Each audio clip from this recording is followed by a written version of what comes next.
Bakit laging bida nga ang mga magulang?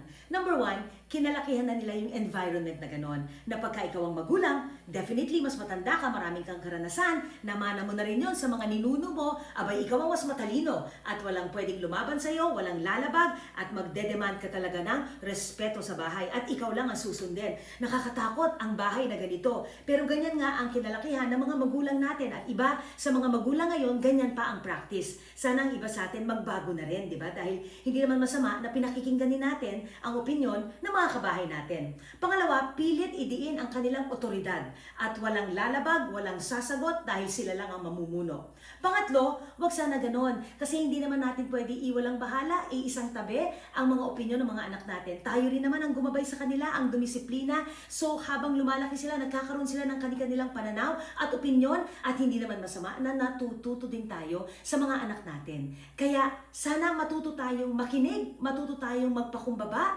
dahil alam niyo ang mga anak natin gustong-gusto rin naman nila ng validation at gusto rin nilang marinig sa mga magulang na proud tayo sa kanila.